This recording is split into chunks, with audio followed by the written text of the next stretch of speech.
Hello again and welcome to our next training movie. Now we will show you the graphical system and load generation with SOFiPLUS X. To start the graphical pre-processing, double-click on GUI for model creation. The program SOFiPLUS X opens and a DWG file with the corresponding project name is created. We highly recommend to first draw the geometry with AutoCAD elements and creating the structure elements afterwards. If you are dealing with a complex structure, it might be time-saving to draw a freehand sketch first for defining the structure model and then hand it to a draftsman to implement it in AutoCAD. On the one hand, draftsman can usually draw faster, on the other hand you have to decide about simplifications first of all. The geometry of our slab is very simple and can be entered quickly. Draw a rectangle through the origin with the length of 20 meter and a width of 10 meter.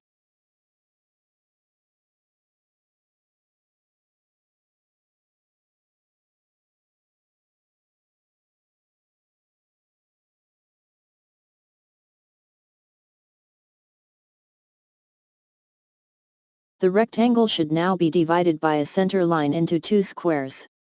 This is pretty easy if you have activated midpoint as option of object snap.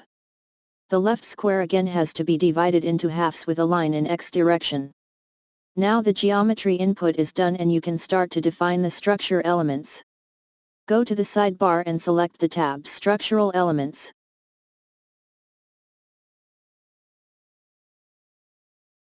First, let's define the structure areas.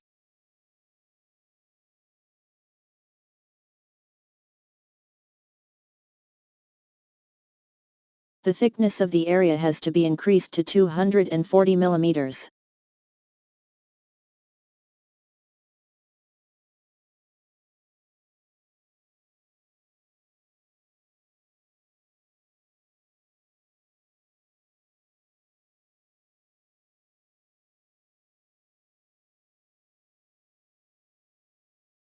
If you now make a right click in the workspace, you can choose between different options on how to define the area. The easiest way for our structure is point in area. Now click into the first area top left. A dialog box for load definition opens. In a 2D slab system, each structure area is automatically associated with two load cases. Load case 1 for permanent load and another load case for imposed load. The load case number for the imposed loads will be auto-increment. There is a permanent load of 1 kN per square meter and an imposed load of 3 kN per square meter on our structure. If you check the box Show Dialog once only, you can define loads easily and change them afterwards if necessary. When you now click OK, the program automatically identifies the boundaries of the area and area number 1 with load cases 1 and 2 is created. The command point in area is still active. Thus you just have to click into the next rectangle to create area 2 and again for area 3. When done with the input of the structure areas, you can close the dialog box.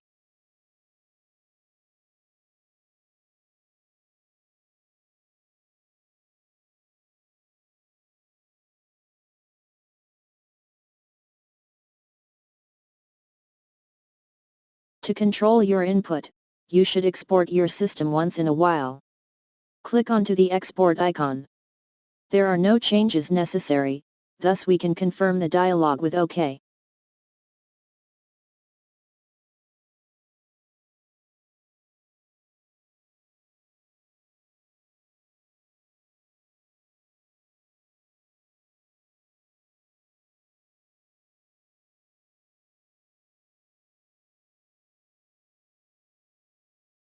When the export is completed, you can check your system with the animator in SSD.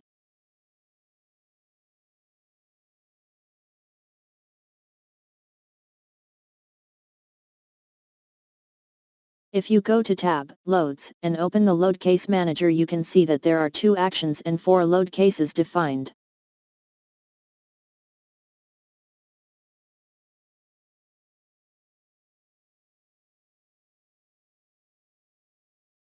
For load case 1, we are going to set the factor of dead weight to 1.0. Thus the program will calculate the load from self-weight all by itself. The permanent load you assign to the structure elements should only contain additional loads, and General from Floor Construction. To check or change the loads you defined with the structure areas, select the command, Modify Structure Area, and click on the desired area. Go to tab, Loads, and select, Edit Structure Area Default Loads.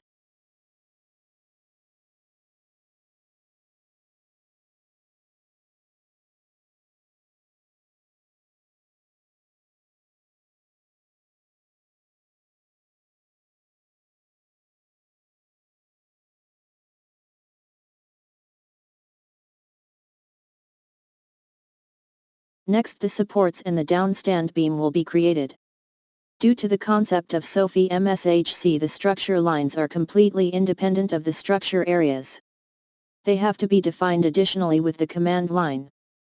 Go to tab, Support Conditions, and check the box PZZ for global Z direction. There are again different options to define the line.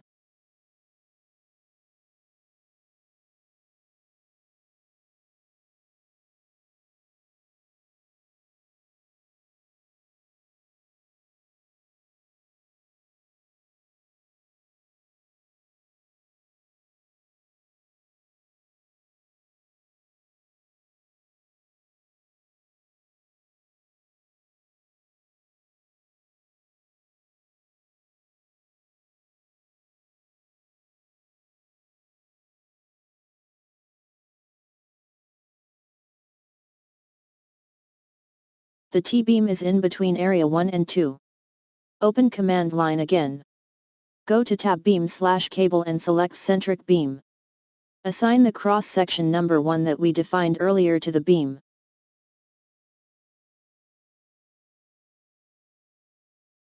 With the option, Pick Line, you can model the downstand beam.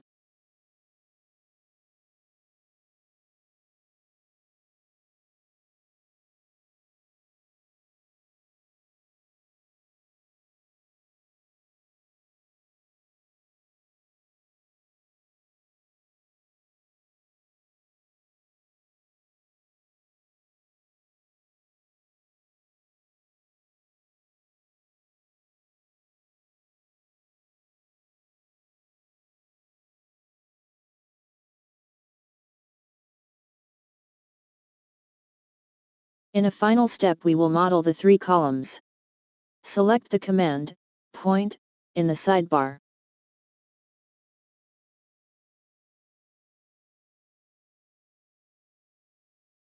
Go to tab, Lower Upper Column.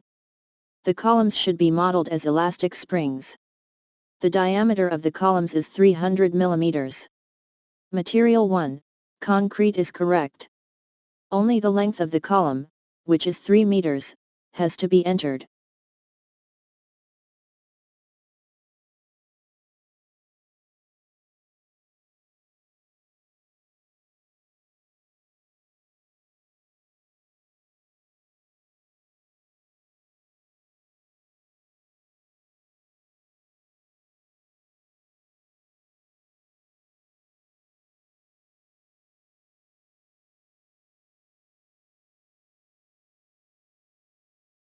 If you now move your mouse into the drawing area, you can enter the coordinates for the columns.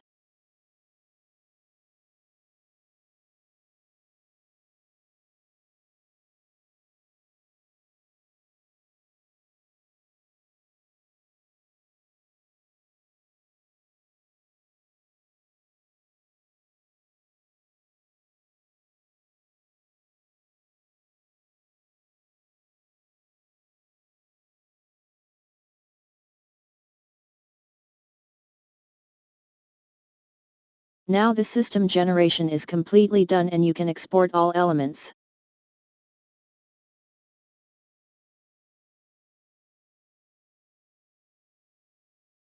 Then you can shut down SOFiPLUS.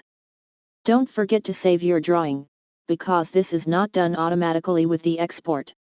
Having said that, saving the drawing will not export and write data to the database. Here is your completed slab. In this movie, we showed you the graphical workflow for system and load generation in SOFiPLUS. The system was defined using structural elements like areas, lines, and points. The loads were defined as element-related and free loads. Thank you for watching this tutorial movie.